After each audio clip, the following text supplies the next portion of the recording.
Судовите затрупани од меѓусебни тужби од Ременски и Спасов. Кој ги крши законите? Кој манипулира, а кој води кампања? Каде исчезнуваат парите што ПИОМ треба да ги уплаќа во задолжителните приватни фондови? Дали дупката во фондот за пензиско ја голта сигурноста на идните пензионери? Кој ќе одговара за штетите што ги трпат? Добро вечер. Ова се прашањата за мојот вечерашен гостин. Според најавата веќе препознавате. Тоа е министерката за труд и социјална политика Фросина Ташевска-Ременски. Добро вечер и добре дојдовте во Топ тема. Добро вечер и добро најдов. 83 ден е денеска, откако според новите одредби на Законот за влада и договорот од прженоста на чело на овој ресор. Што е учинокот освен кривичните пријави? Кривичните пријави се производ на учинокот што го имаме остварено во Министерството за труд и социјална политика, односно дел од сите прашања кои што во оние месеци наназад, односно деновите наназад кога ги правевме анализите што е направено, а што не е направено, а морало да биде направено, ги извадија токму на површина овие неисполнети законски обврски за дел од обврските што ги имал по закон мојот претходник, и од тука произлезе и потребата да се пристапи кон отстранување токму на тие недостатоци кои што беа согледани во текот на работењето. Меѓутоа во за кои недостатоци неможноста говорите, бидејќи главно впечатокот во јавноста е дека се ова кривични пријави за кадровски смени, особено оние најбројните, пакетот 13 кои што ги поднесовте вчера. Па јас сакам да ги потсетам гледачите за причините зошто настана разрешувањата, за да се добие впечаток дали кривичните пријави се основани или неосновани. Кога зборувам за пропуштените законски обврски на мојот претходник, мислев на неисполнетата законска обврска од Законот за социјална заштита, што мојот претходник испуштил да ја оствари, односно да ја исполни, а тоа е потпишувањето на менаџерските договори со директорите на јавните установи, односно центрите за социјални работи, што ги избирал во текот на 2014 или 2015 година. Тоа е законска обврска што произлегува од членот 103 став 6 од Законот за социјална заштита, во која што се вели дека министерот и избраниот директор склучуваат менаџерски договор во кој што се регулираат правата, обврските и одговорностите од раководната функција директор. Зошто Направен е изборот, меѓутоа не е склучен менаџерскиот договор. Зошто вие не склучивте договор со нив, туку поставивте нови, што предизвика реакција дека го партизирате министерството? Пред разрешувањето на директорите за кои што јавноста дозна, месец дена предходно, значи се одвиваа постапки и процедури во кои што се правеше обид да се потпише менаџерскиот договор. На директорите на јавните установи им беа закажувани работни настаноци на кои што тие од ним само познати причини не се појавуваа со министерот, на кои што требаше да се договори динамиката, начинот како да се пристапи кон исполнување на таа веќе пропуштена законска обврска. Сакате да кажете дека ве бойкотира?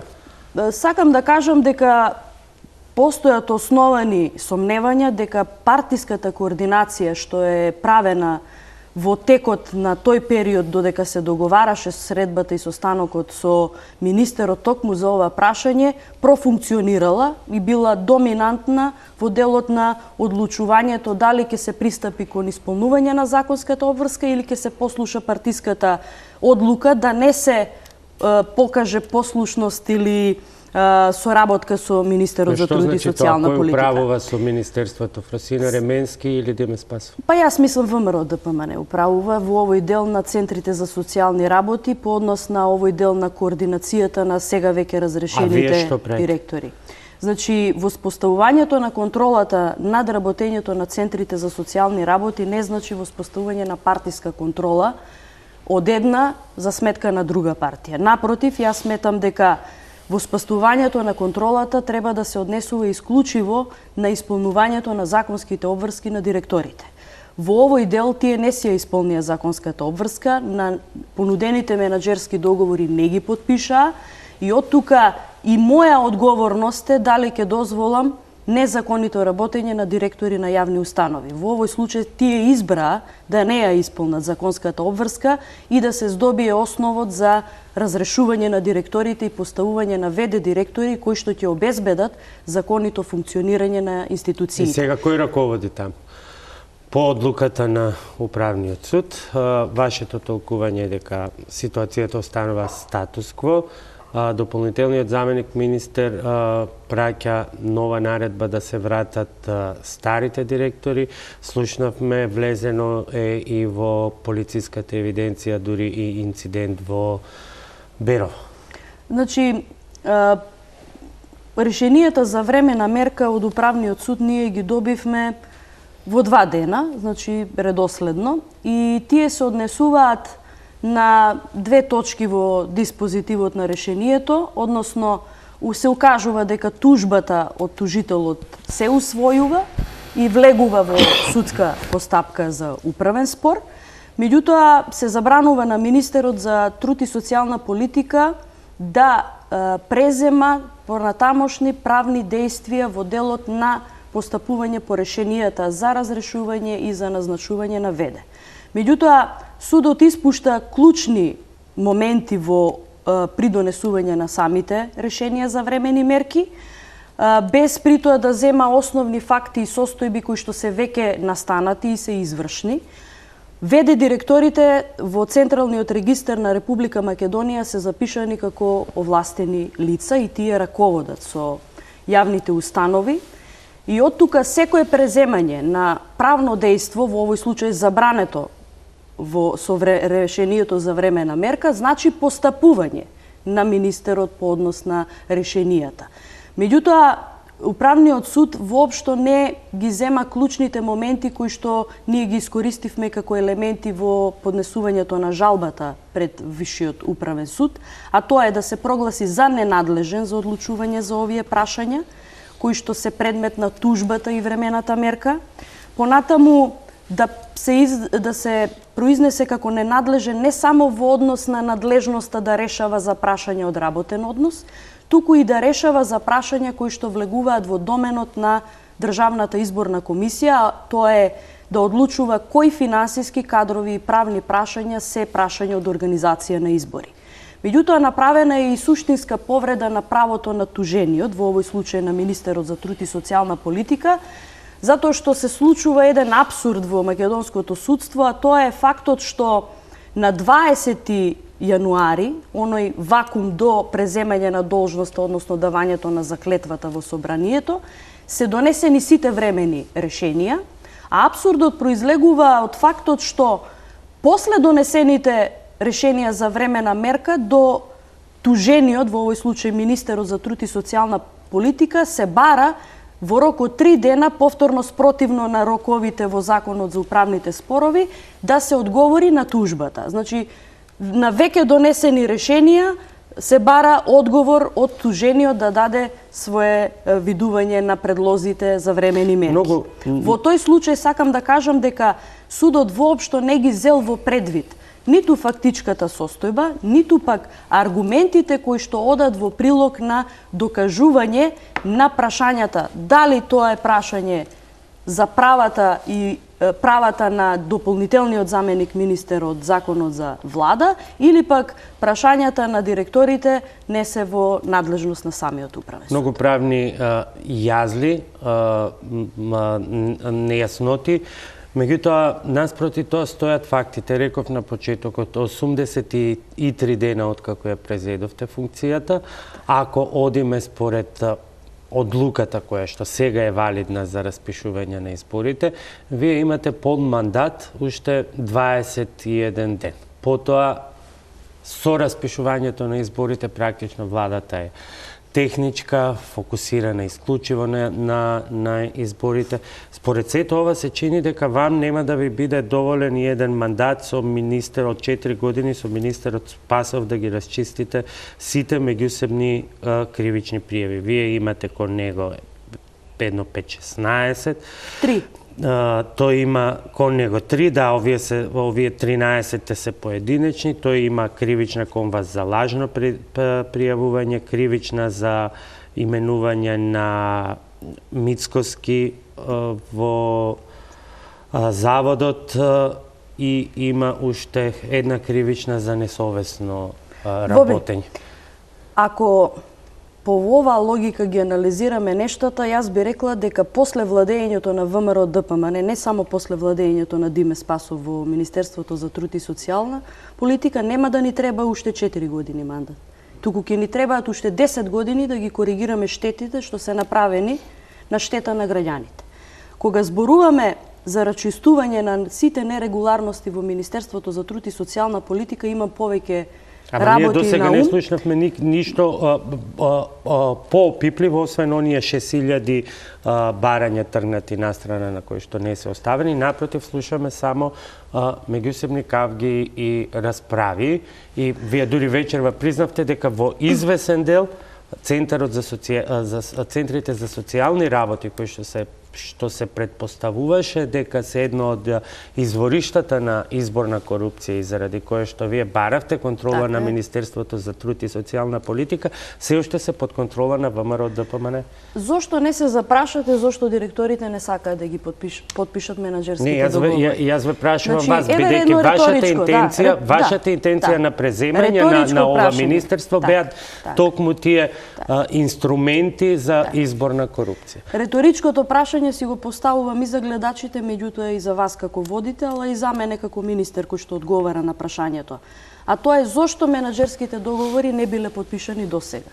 Зошто некој имал страв да подпише менаџерски договор во кој што ќе се регулираат правата и обврските на директорот, па дури и во овој период за кој што веќе слушнавме и од меѓународната заедница, меѓутоа и сите овие информации кои што години наназад ги слушаме, а тоа е дека директорите во одредена фаза, кога биле во функција на изборна кампања, се ставиле буквално центрите во функција на партијата.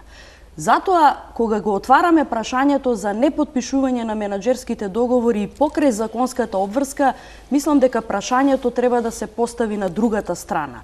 Но после месец и пол во Министерството, веројатно не треба новиот министер да остане на риторички прашања, туку и веројатно на некакви опипливи докази дека имало таму нешто криминално, незаконско. Значи, социјалната инспекција го завршува генералниот извештај за работењето на центрите за социјални работи. Ние во медиумите ја пуштавме информацијата, не знам колку како медиум сте ја пренеле информацијата, а тоа е дека во текот на цел месец декември постои распоред за вореден инспекцијски надзор во сите центри за социјални работи и за дел од тие нерегуларности за кои што зборуваме ќе се слуша и доправа.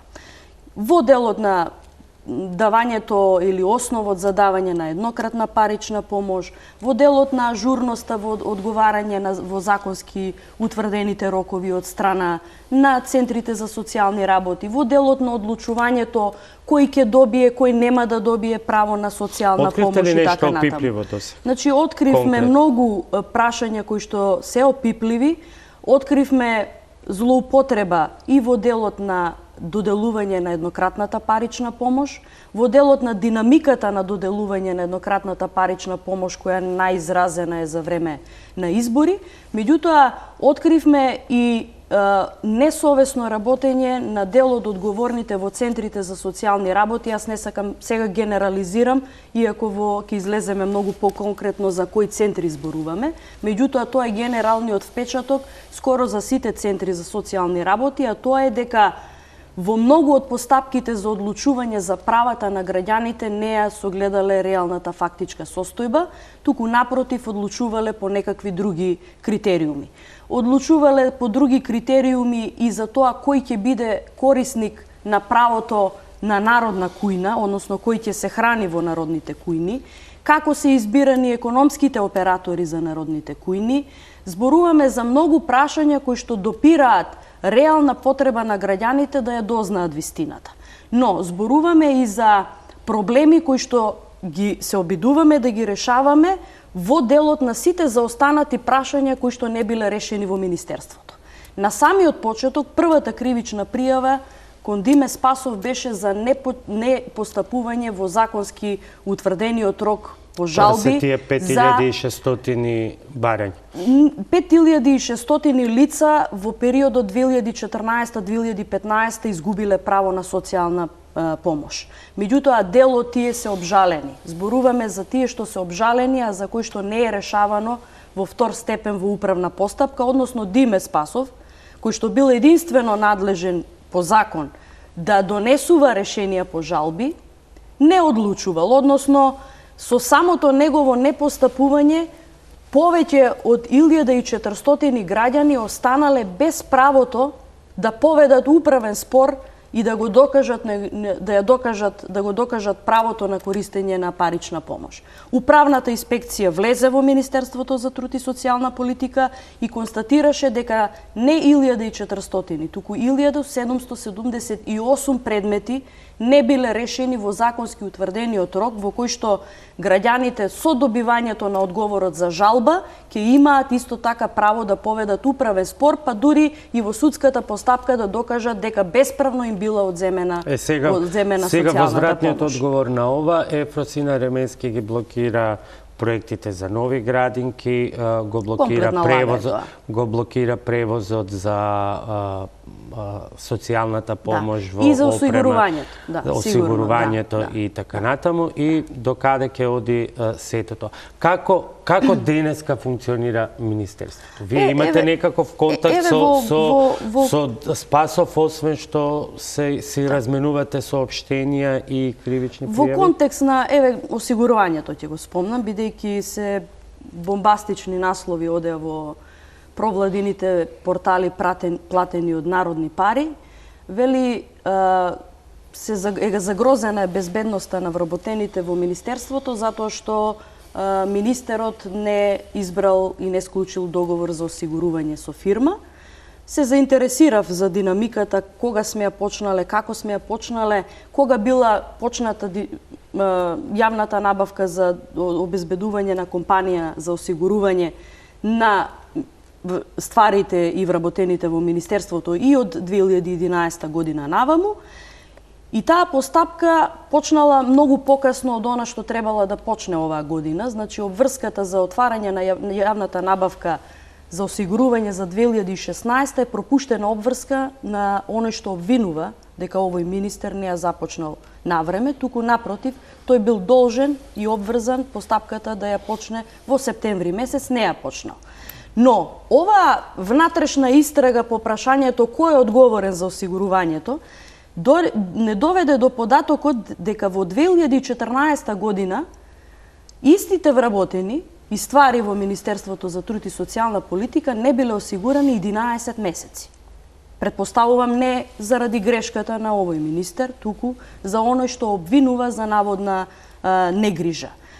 Комплетна лага е обвинувањето во медиумите дека министерката ги кочи проектите на граѓаните. Јас мислам дека комплетно политички несериозно од страна на дополнителниот заменик министер е да ги користи токму прашањата на проблемите и потребите на граѓаните во ова политичко препукување и подметнување што на многу подол, да кажеме, начин го прави преку медиумите кои што му го даваат медиумскиот простор да шири лаги и дезинформации.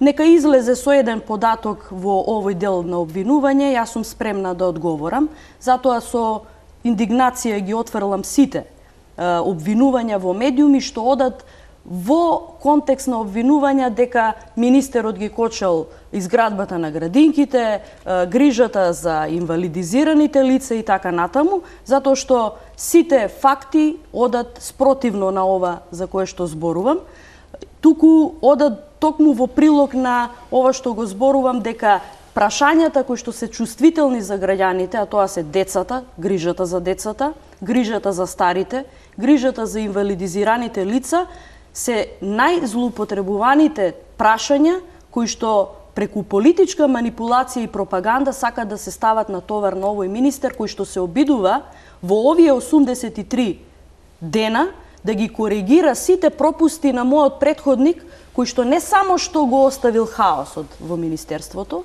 туку пропуштил да го направи она што е најважно, да ја воспостави таа контрола не само на центрите, туку и на сите субјекти под капата на Министерството, во оној дел на надзорот во работата на законитоста во работењето и да не дозволи центрите за социјални работи да се претворат во партиски штабови кои што ќе ги убедуваат граѓаните дека не државата и институциите, туку партијата им ги остварува правата, им ги дава паричните средства што одат од буџетот на Република Македонија. Не ми кажавте, имате докази за тоа?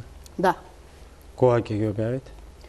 Па дел од доказите се дел и од кривичните пријави што ги поднесувам. За многу од прашањата ќе информираме навремено со сите податоци и преку кривични пријави, меѓутоа и преку информации кои што ќе ги следите следнава недела во континуитет. Основната функција, реков и пред малку, беше тој контролен механизам, да се спречат тие, според вашите претходни анализи, според тоа што го слушнавме од бомбите, тие полуги, тие инструменти на влијание, притисок, закани, уцени кон најсиромашната категорија на граѓани. Значи, граѓаните во социјален ризик не смеат да бидат предмет на политичка калкулација, ниту на ВМРО ДПМН, ниту на Социјалдемократскиот сојуз. Ние тоа нема да го дозволиме.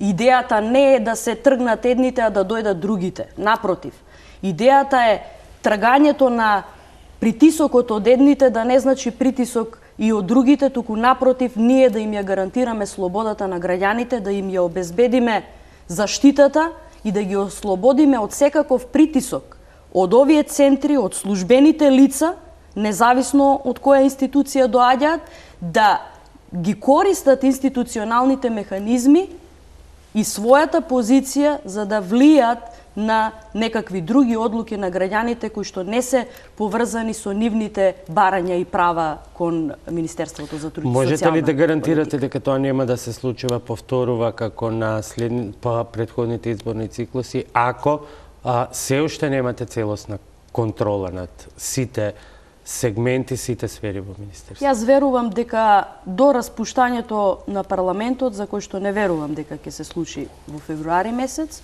ќе се воспостави целосната контрола над институциите, значи ќе се преземаат сите неопходни активности кои што одат во прилог на ова за што зборуваме, дека контролата е наша обврска, а не дали сакаме или не сакаме да ја воспоставиме. Ќе мораме да ја воспоставиме.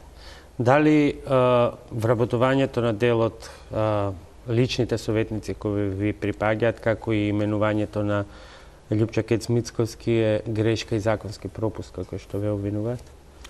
Значи, кога овој министер на јавен оглас ќе избира директор на јавна установа, тогаш секако дека ќе ги почитува одредбите од Законот за социјална заштита во кое што се нотирани критериумите за кандидат за директор на јавна установа, и тоа е така. Законот за социјална заштита, токму истиот член кој што ги обврзува директорите. И статутот на заводот. Статутот на заводот се усогласува со Законот за социјална заштита, значи ништо повеќе од тоа што го содржи законот, не го содржи статутот на јавната установа. Значи истиот оној член од законот кој што предвидува. Признавате дека во моментот Љупча Кец-Мицковски не ги исполнува законските услови, меѓутоа според ова толкување го правда тоа што е ВДС.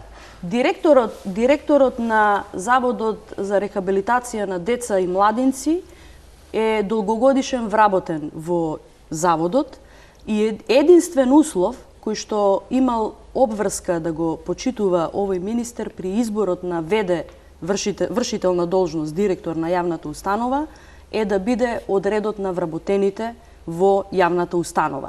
Условите за избор на директор не важат за на ВД директор, значи условите за избор на директор на јавен конкурс по закон не се обврска за именување на ВД директор. Како се носите со епитетот кулуарски на најозборувана и министерка по интернет порталите и медиумите, најкритикувана, но и најкавгаџија, најнајчија? Па јас од вас ги слушам овие, да ви кажам, комплименти, ако можам да ги наречам, што ги изнесовте. Јас не би сакала да зборувам за себе во свое лично име. Сум човек со професионален интегритет и сето ова што оди во контекст на црната кампања што ја прави ВМРО ДПМН, нормално загрижен за сите мои активности кои што ќе доведат до резултатот кој што и тие самите го очекуваат, е нешто што за мене е комплимент, искрено. Зашто не одговоривте, бевте и од собрание прозвани за унапредувањето на вашиот сопруг, кој што патем со одлука на Управниот суд, но за друго министерство исто е суспендиран? Дали е конфликт на интереси или не? Конфликт на интереси, мислам дека ова е прашање за министерот за внатрешни работи. Поприлично е неблагодарно јас да зборувам за мојот сопруг кој што работи во министерството 24 години и во сите овие години напредувал во кариера, меѓутоа ниту еден медиум, а верувам овие кои што најгласно критикуваа за наводното унапредување на мојот сопруг, не спомнаа дека истите тие во 2006 година го деградира 11 места подолу, односно тој не доби ништо повеќе од тоа што беше во 2006 пред да биде деградиран по оние наводни прописи кои што сега дополнителниот заменик министер за внатрешни работи ги нотира како потреба за почитување. Мислам, тоа е на еден од најголемите апсурди.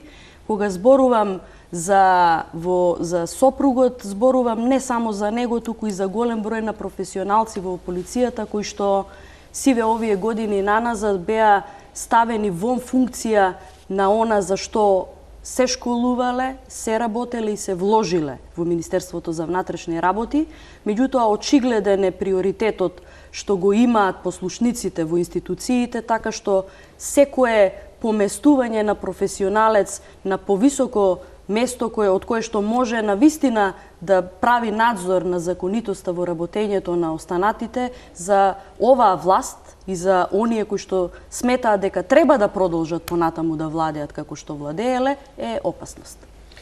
Фросина Ташевска-Ременски е мој гостин во вечерашната топ тема. Во продолжение по кратката пауза за реклами, за прашањето што деновиве исто така ја вознемири јавноста, а тоа е на дупката во Фондот за здравство и непрефрлањето на дел од средствата во задолжителниот приватен фонд.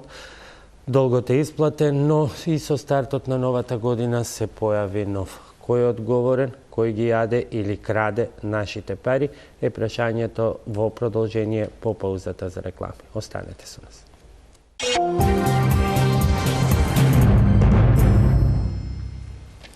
Топ тема интервју со министерката за труд и социјална политика Фросина Ременски. Прашање актуелно кон крајот на минатата година, но според информациите што ги изнесовте, очигледно ќе се префарли и годинава. 11,3 милиони евра беше долгот на Фондот за пензиско и инвалидско осигурување кон приватните фондови. Според информациите што ги презентиравте деновиве, веќе во првиот месец па се уште 7 милиони. Кај се парите? Тоа кај се парите ќе треба да некој да објаснува во една сериозна постапка. Меѓутоа, еве во интерес на ова што го отворивме како тема и што е актуелно веќе неколку недели, би рекла и месец, сакам да дадам неколку информации, бидејќи и ние бевме реално затечени со информацијата дека Фондот за пензиско и инвалидско осигурување ненавремено си извршува законската обврска кон приватните пензиски друштва во временски рок од 6 дена да ги префрла средствата за придонеси на членовите на приватните пензиски друштва. Се обидовме да го најдеме проблемот каде лежи. Тргнавме прво од писмото што ни го упати КБ првото пензиско друштво, во кое што се нотира сериозно доцнење во исполнувањето на законската обврска на ПИОМ кон пензиските друштва, во кој што исто така се нотираше сумата за која што ја спомнавте, како долг, меѓутоа се нотираше сериозно доцнење дури за кај некои членови повеќе од 5 месеци за префрлање на средствата за придонеси кон пензиските друштва. Кога почнавме да ги бараме одговорите на назад, дојдовме до крајот на 2014 година, кога МАПАС, Агенцијата за супервизија, го информирало Министерството за труд и социјална политика дека е забележено доцнење на префрлувањето на средствата од ПИОМ кон пензиските друштва и изразуваат барање во вид на загриженост дека е потребен мониторинг на самиот процес за да не се дојде до сериозно доцнење и неисполнување на таа обврска. Добро, тоа е хронологија. Наедна има остри реакции во јавноста, бидејќи ова чувствително прашање се работи за приватни пари. 11,3 милиони денари се наоѓаат преку ноќ, се уплатени се, тој дел е решен. Вие сега велите има нови 7 милиони. Од каде? Што се случува? Значи вака, кога се обидовме да ги добиеме одговорите што ПИОМ беше должен да ги даде на Министерството за труд и социјална политика, бидејќи согласно закон Министерството врши надзор на законитоста и законитоста во работењето на ПИОМ по однос на исполнувањето на обврските по закон кон пензиските друштва, побаравме неколку податоци кои што ни беа потребни за првично заклучување. Кога видовме дека не ги добиваме информациите за такво првично заклучување, почнавме да ги бараме информациите години наназад, значи од 2012, за да можеме да нотираме каде навистина се јавува проблемот и каде е вистинскиот проблем. Има тука два момента. Едниот момент морам да го спомнам, ревизорскиот извештај за работата на ПИОМ 2012 година нотира дека на сметката на ПИОМ, на тој мост или транзит, стојат 500 милиони денари, кои што не се префрлаат кон пензиските друштва, бидејќи не можат да се идентификуваат заради неточност или нецелосни податоци за корисниците во приватните пензиски друштва. Тоа е првиот момент кога се најавува тоа доцнење во префрлање на средствата кон пензиските друштва. Но побаравме да видиме каква е динамиката на исплата 2012, 13, 14 и 15 година, за да видиме од кои средства е направено раздолжувањето што се случи 12 јануари кон приватните пензиски друштва од страна на ПИОМ. Имаше аукција на Ако се сеќавате, во првата транша на 2,5 милиони евра што ја направи ПИОМ кон пензиските друштва некаде после Божиќ, се најави дека секоја недела до крајот на јануари ќе се префрлаат по 2,5 милиони евра за да се раздолжи ПИОМ кон пензиските друштва. Но што се случи?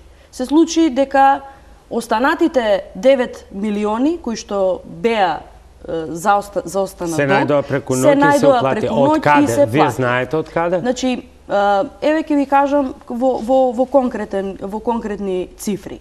Во првите 22 дена од јануари месец, значи веќе во ПИОМ е направен дефицит од 662 милиони денари. Кога зборуваме за ова, мислиме на следново, дека е надминат месечниот лимит на трансфер на ПИОМ кон пензиските друштва во делот на законската обврска, меѓутоа е направен сега, значи до крајот, ако земем, овие се за првите 22 дена од јануари, од 1 до 22.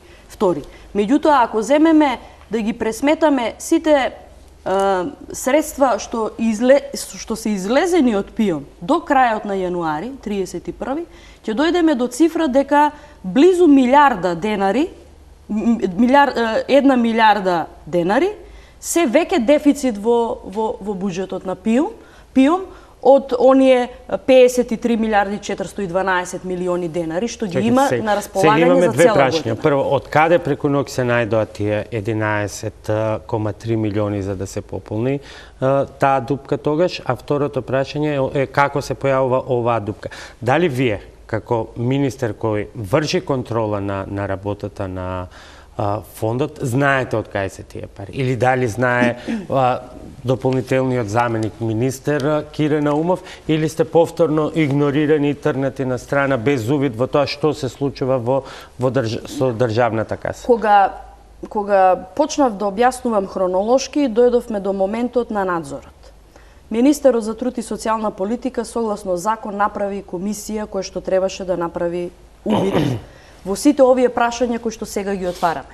Дали средствата со кои што се раздолжи ПИОМ кон пензиските друштва е од буџетот на фондот за 2016 година, дали е пренесена обврска со буџетски средства од 2015 година, или пак станува збор за некој друг вид на средства, ако ги спомнавте задолжувањата, дали евентуално тој прилив на средства не се средствата со кои што ПИОМ се раздолжи према пензиски.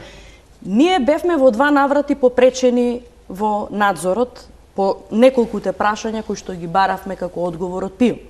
Прво добивме уверување дека тоа ќе ни го достават. Сите барани информации ќе ни ги достават на писмено, меѓутоа, откако не ги доставија, ние отидовме на лице место со комисија за да видиме што можеме ние да направиме во тој дел на законската обврска и право што го имаме. И пак беше затворена врата? Ни беше затворена вратата, тоа е политичка одлука. Зошто директорот на ПИОМ избра да слуша партиска директива и да не постапува по законските? Првата е дека ви ги доставил сите документи, ама вие не, тоест министер, луѓето не знаете да ги прочитате. Втората е дека тој одговара пред владата, а не пред министерството, што не соодветствува на законот. Законот дури пропишува и дури директни казни, 2000 евра за директорот, 20.000 евра за ПИОМ, ако тоа не се случи. Меѓутоа, ова укажува на еден голем проблем. Ако директорот на ПИОМ ви ги затвара на вас вратите, која е тогаш вашата функција? Повторно ќе кажам, партиската директива е посилна од обврската по закон. Не само за директорите за кои што зборував, туку и за, во овој случај, за директорот на ПИОМ. Кога зборуваме за затворени врати, мислиме на следново. Дека директорот влегува во ризик да го крши законот и да попречува надзор, законски дадено право на надзор, на Министерството за труд и социјална политика за овие прашања што, да кажеме, ние ги имаме и од други страни ги добиваме.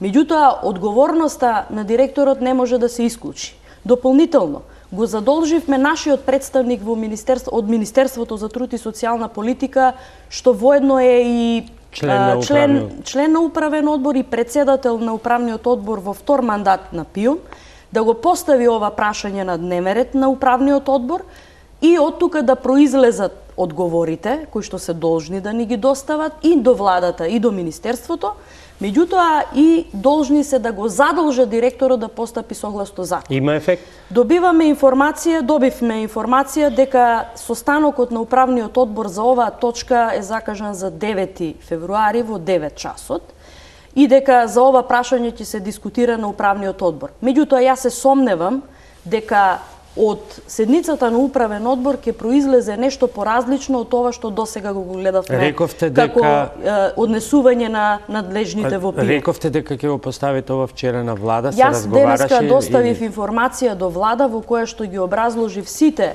ситуации со кои што се соочуваме.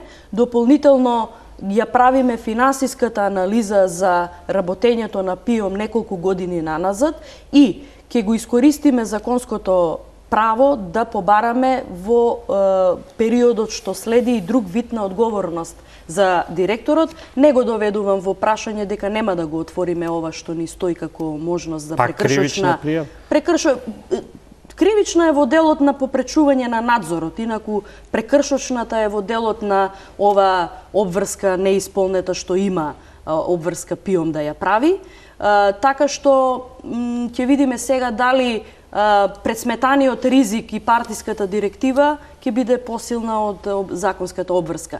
Меѓутоа, повторно ќе кажам, се јавува отпор кај институциите кои што треба да се грижат за финансиската безбедност на граѓаните и генерално за правата и животот и квалитетот на живот на граѓаните, секогаш кога ќе се пристапи кон исполнување или кон барање за исполнување на нивните законски обврски.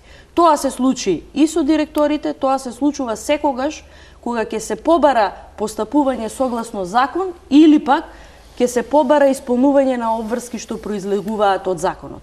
Партиската директива по која што се водат очигледно надлежните во овие институции укажуваат на стравот дека овој надзор ќе открие нешто повеќе од тоа што некој се обидува да го прикрие. Меѓутоа, доаѓаме до многу точки до кои што дополнително ќе информираме јавноста за прашањата за кои што имаме сериозни сомневања дека стои незаконско работење во континуитет на нас. Кој ќе сноси одговорноста околу тоа каде се нашите пари, зошто не парите на осигурениците, зошто навреме не биле префрлени на приватните фондови, тоа прашање ќе го разговараме. Меѓутоа, сакам претходно да го погледнеме прилогот на колешката Виолета Зајкова-Стојановска, која што анкетираше и дел од експертите на оваа проблематика. Институциите што се надлежни за пензискиот систем не треба да си ја префрлаат одговорноста за кризата што настана меѓу Државниот фонд за ПИОМ и приватните пензиски друштва. Законот е дециден, вели професорот Ана Павловска-Данева. Ако директорот на ПИОМ работи незаконски, треба да биде разрешен по иницијатива на Министерството за труд, а актите што ги носи да му бидат суспендирани. Одбивањето на директорот на ПИОМ да покаже како работел изминативе години според Данева покажува дека тој или не го познава законот или свесно манипулира. Во хибриден политички систем како што имаме во моментов, правото не може да допре и правото не може да ја оствари својата функција. Дали ќе го разреши владата или не, во оваа ситуација слудо и да претпоставиме дека навистина техничкиот премиер, воедно генерален секретар на ВМРО ДПМН ќе го разреши директорот. Но во случај да одлучат и да донесат партиска политичка одлука дека нема да се разрешува, ќе остане нивната должност на јавноста да ја објаснат зошто не го разрешува, бидејќи огромен број граѓани трпат штета од неговото незаконито работење, доколку е незаконито. Но тоа треба да се докаже и во прекршачна постапка која треба МАПС да ја покрене и во на владина седница, каде што и министерката ќе се произнесе зошто смета дека е незаконито работење, а владата ако не го разреши треба да ни даде аргументи на целата македонска јавност зошто не го разрешува. Предвадена министерката за труд Фросина Ременски-Ташевска со писмо извести владата дека не може да изврши надзор врз работата на ПИОМ, а првиот човек на МАПС, Булен Дервиши, рече дека нема обврска да побара одговорност од ПИОМ за доцнењето на придонесите кон приватните друштва. Експертите за ваквите тврдења препознаваат политички игри и нерамнотежа на моќ. Владата на Република Македонија најверојатно аминувала на едни такви действија во рамките на пензискиот систем и сега доаѓаме до една чвор ситуација во која што се кочат рацете, односно се кочат инструментите со кои што може да реагира Министерството за труд и социјална политика. Значи, ако го читаме законот, ништо не е нејасно. Одлуките во оваа ситуација во која што се наоѓаме сега се само политички и се работи за една нерамнотежа на моќта помеѓу Министерството за труд и останатите институции поврзани со владата на Република Македонија. За да не се повтори проблемот со префрлање на придонесите, правниот систем треба да се ресетира, вели Тикваровска, а со тоа според неа ќе се врати и довербата на осигурениците. Во услови на низок економски раст и екзодус на млада работна сила, за да се исплатат пензиите, владата мора да се задолжува, а тоа според Тикваровска демонстрира долгорочна неефикасност на системот. Не можам да кажам дека владата покажува некакви позитивни импулси во смисла на трајно решавање на ова прашање, напротив, како да работи на негово руинирање на некој начин. Јас не знам дали тоа тие го прават свесно или однемање каде, бидејќи се покажа дека политиката во областа на пензискиот систем е пропадната, но мислам дека преку стратегијата за купување ден, односно купување месец за месец, само краткорочно и до една неизвестна иднина го решаваат овој проблем на многу кусрок. За исплата на пензиите на над 307.000 пензионери, оваа година ќе бидат потребни 791 милиони евра, од кои владата ќе покрие 423 милиони. Од 2010 година владата надоместувала 33,5% од трошоците, а годинава 43,1% од нив.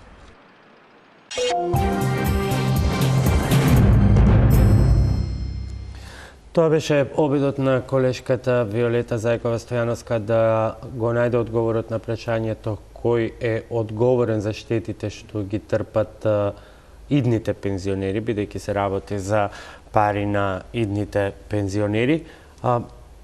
Се чини дека има еден затворен круг. Вие немате пристап до фондот за пензиско, ги игнорира вашите барања. МАПАС исто така се иззема од одговорноста дека има право да реагира во овој случај бидејќи се загрозени средствата на идните пензионери. Кој ќе одговара? Штети има.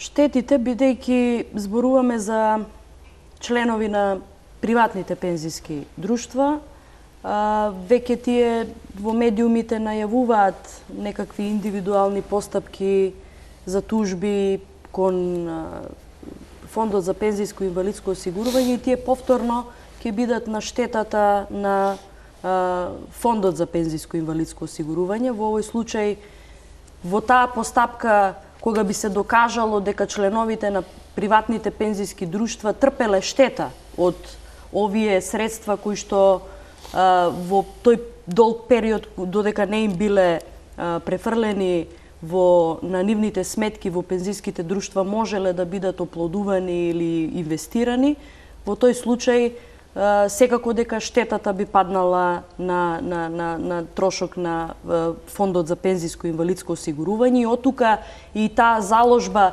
сите овие нерегуларности и ненавремени исплати да се сторнираат, односно да се запрат и да почне навременото исполнување на законската обврска на ПИОМ кон пензиските друштва, за да не дојдеме во ситуација во судски постапки граѓаните да си ги враќаат своите права и средства кои што сметаат дека ги губат заради ненавремените трансфери кон пензиските друштва. Знаете ли вие точно колкава е дупката во фондот за ПИОМ? Знаете, кога зборуваме за дупката во Фондот за се дека ги пензиско... слушнавме, 423 милиони евра ќе треба да бидат дотирани од владата за да може да се извршуваат редовните обврски. Ние ги имаме точните податоци за вкупната сума која што треба да биде обезбедена на месечно ниво за да се обезбедат пензии за 298.965 пензионери. Тоа, значи, на месечно ниво, таа обврска е 3.861.770.000, од кои што 2.253.270.000 или близу 2/3 ги префрла Министерството за труд и социјална политика на сметката на Фондот за пензиско и инвалидско осигурување, од каде што е обврската дополнително 1/3 да биде обезбедено од фондот за да може да се исполнува обврската кон пензионерите. Од каде ова се поголема и поголема дупка во фондот, ако од друга страна имаме официјални владени статистички податоци дека бројот на вработените расте. Каде се вработуваат овие ново вработени? На црно не им се плаќаат придонеси, што се случува? Една има повеќе причини. Јас би зборувала за оние кои што се детектирани дека се провлекуваат години наназад, а тоа е фактот дека обврската за префрлување на државните пари или буџетски пари за пензии се повеќе од година на година се зголемува во процент, што дополнително го доведува во прашање финансиската одржливост на самиот фонд, меѓутоа и динамиката на задолжување на државата токму за да се обезбедат овие средства, за да може да се покрие тој процент, голем процент од средства што се покриваат за пензии. Во објаснувањето на буџетот за 2016 година се алудираше дека голем број од средствата од буџетот ќе се намени за социјалните трансфери, во овој дел социјалните трансфери за социјалната помош и за пензиите. Меѓутоа, тоа сигурно значи и ова задолжување кое што го гледаме во континуитет месеци наназад, секогаш кога треба министерствата и фондот да исплатат плати и пензии за вработените. Тоа е едната причина. Меѓутоа, години наназад се провлекува и како причина за намалување на средствата во фондот за пензijско и инвалидско осигурување и намалувањето на стапката за придонеси од 21,2% на 18% за работодавачите кои што меѓутоа од друга страна имаме енормен пораст на вработеноста. Зголемувањето на вработеноста треба да оди право пропорционално со зголемувањето на средствата во фронтот, кај нас е обратно пропорционално. Ако ги земете во предвид сите владини мерки за субвенционираните вработувања, што ги поттикнува кај странските инвеститори, за ослободување од пензijско и од здравствено осигурување за вработените, тогаш дополнително се отвара прашањето дали државата ја презема обврската за плаќање на придонесите и на здравственото осигурување за вработените кои што во фирмите кои што ќе се вработат во фирми кои што ќе добијат субвенции од страна на државата во делот на вработувањата. И сега ако гледате наназад, многу од фирми, странски, домашни, користат привилегии или субвенционирани субвенции од државата за вработување на категории на лица, меѓутоа доцне обврската на државата на истите тие фирми да им префрли или да им врати, да им направи поврат на средствата за придонеси или пак да им ги покрие придонесите на оние кои што не се покриени од страна на работодавачите. Еве само колку за еден пример, бидејќи деновиве во континуитет се промовира мерките за вработување на инвалидизираните лица. Јас само сакам еден податок да кажам колкава е дали грижата за фирмите и заштитните друштва кои што вработуваат инвалидизирани лица е онака е во духот на ова што се промовира како грижа. Во Република Македонија на промоциите на тие проекти не сакате да ги промовирате проектите на ВМРО ДПМН или тоа си работа што си ја презеде спасува? Па гледајте сега, мислам дека овој министер најмалку треба да ги промовира проектите на ВМРО ДПМН, бидејќи ние во овој период и овој мандат не ги промовираме и политиките и на Социјалдемократскиот сојуз, токму за ова контролната улога за која што зборувавме на почетокот. Меѓутоа зборуваме за една прокламирана грижа и една реална состојба. Сега ќе ви кажам еден податок кој што ќе ви го долови тоа кога зборуваме за грижата или за негрижата. 272 активни заштитни друштва. Тоа се 272 фирми кои што вработуваат 2605 инвалидизирани лица во Република Македонија. Имаат проблем со поврат на придонеси кои што им ги должи државата, во овој случај Министерството за труд и социјална политика, од минатата година, од јуни месец. Тоа е пренесена обврска кон тие фирми за 200 милиони денари се пренесени од долг кон заштитните друштва во делот на поврат на придонеси, токму за вработување во овие заштитни друштва. Остваривме бројни средби со представниците кои што велат дека се намалува интересот кај фирмите да се регистрираат како заштитни друштва и да вработуваат инвалидизирани лица, затоа што државата ненавремено им ги исполнува обврските кои што си ги презела, во овој случај да им ги покрива и да им прави поврат на средствата за придонеси. Тие префрлени 200 милиони денари дополнително ќе направат проблем во буџетската ставка за 2016 кон истите тие фирми.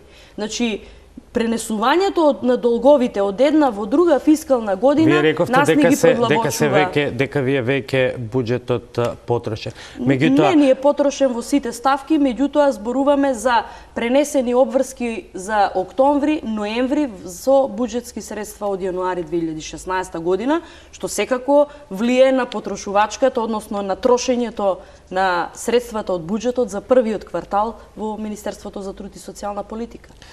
Можете ли од позиција на која што сте сега да кажете дека оваа институција во оваа година нема да биде бунар без дно, или останува онаа констатација што ја слушнавме во прилогот дека се работи за една неравнотежа на моќ меѓу министерот и останатите институции, па од тука останувате немоќни?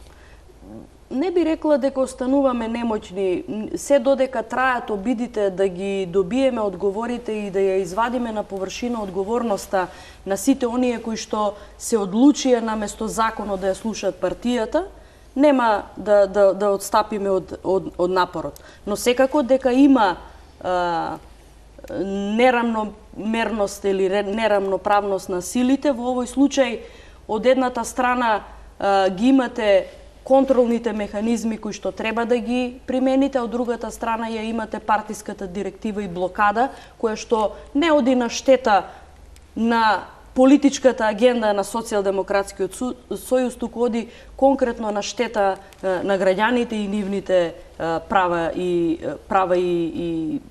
што им следува. Тука правиме уште една пауза за реклами. Пократко се враќаме со завршницата на вечерашното интервју.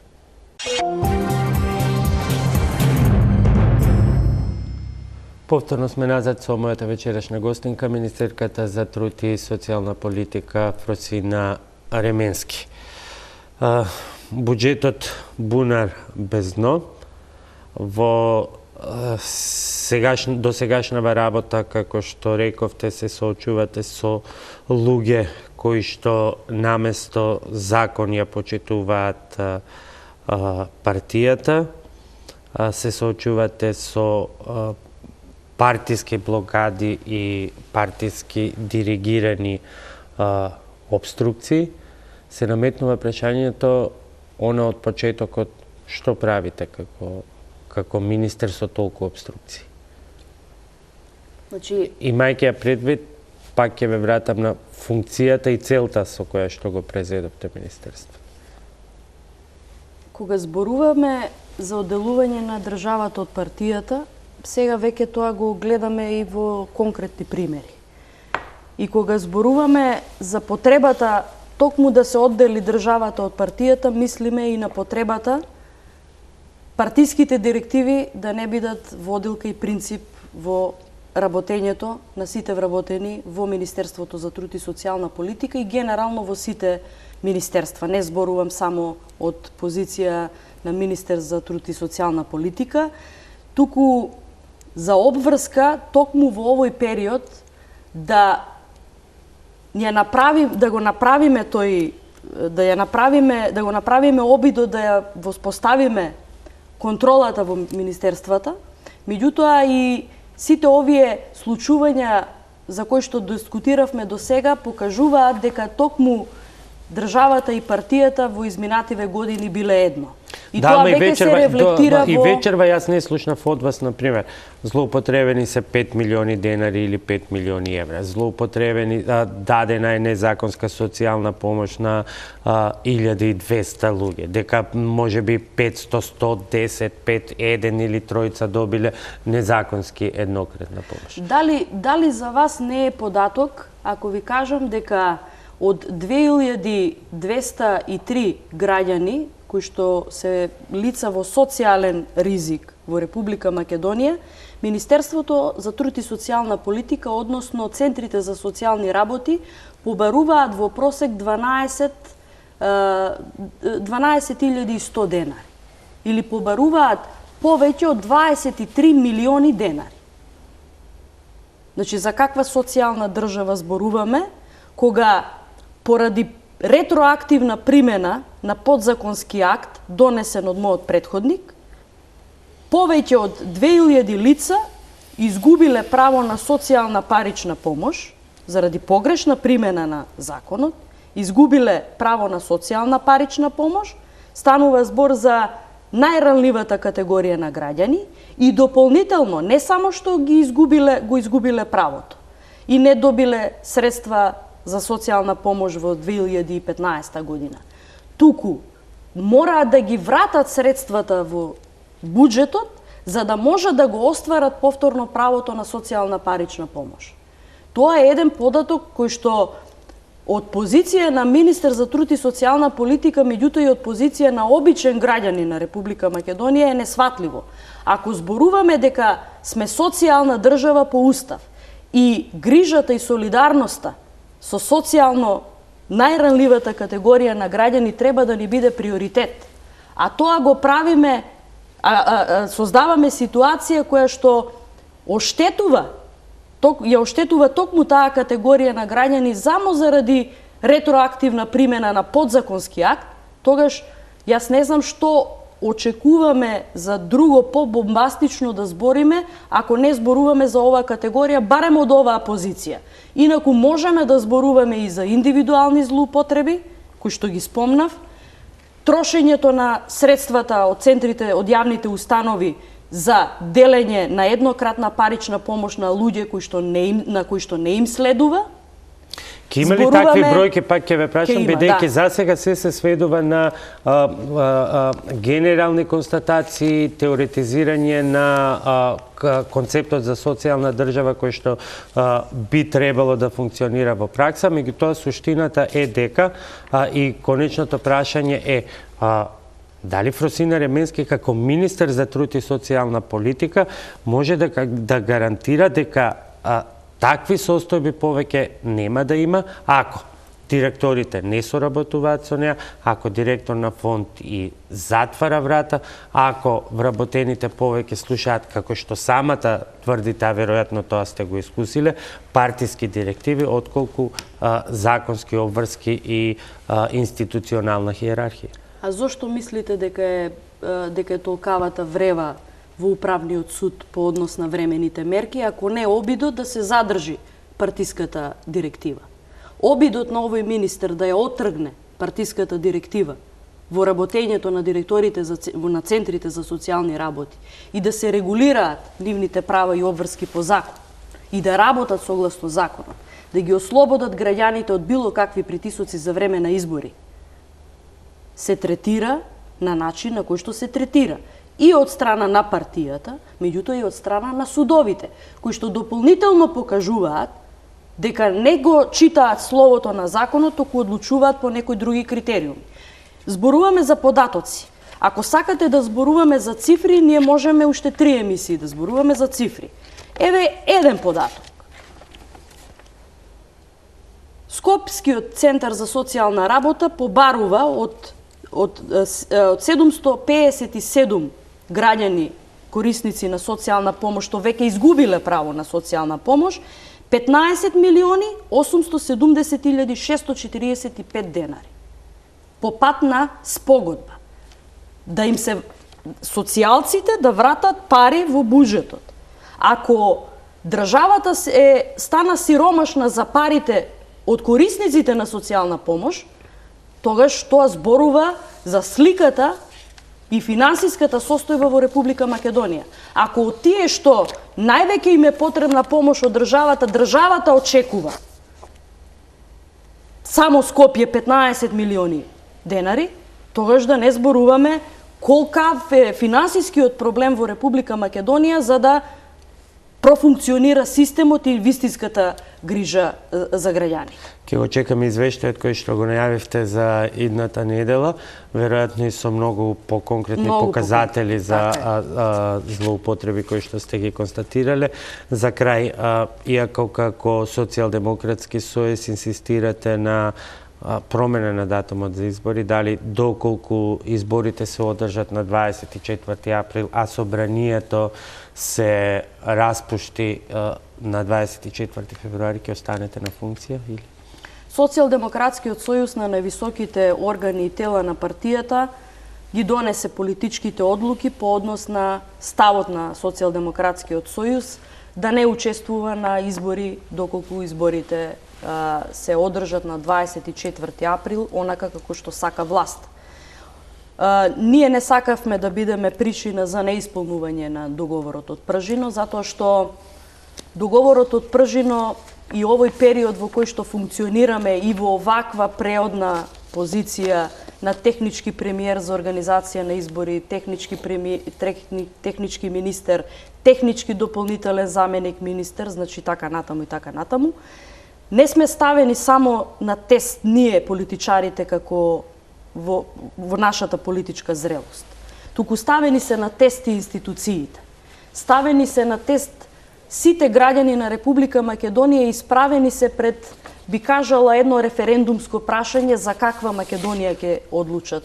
С каква Македонија ќе изберат. Познати се тие стави. Прашањето ми беше кој ќе ви биде изборот, дали доколку се Значи, остане на оваа варијанта, вие лично ќе останете на функцијата? Ние немаме дилема дека избори на 24 април без прочистен избирачки список, без регулирани медиуми се неприфатливи за Социјалдемократскиот сојуз и дека ние нема да учествуваме на изборите, а сигурно нема да бидеме и дел од владата. Но она што сакам да го упатам како порака или како мој став кон граѓаните е фактот дека датумот за избори и овие шанси што и се дават на Република Македонија до одредени датуми веќе и од меѓународната заедница по однос на исполнување на обврските од Пржино не зависат веќе ниту од ВМРО ДПМН, ниту од ДУИ, ниту од ДПА, ниту од Социјалдемократскиот сојуз.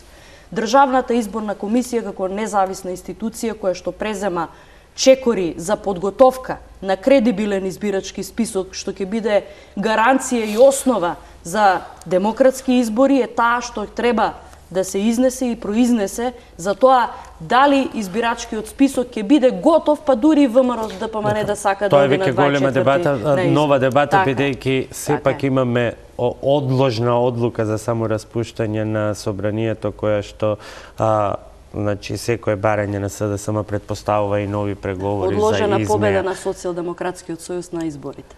Јас ви благодарам што вечерва бевте во топ тема.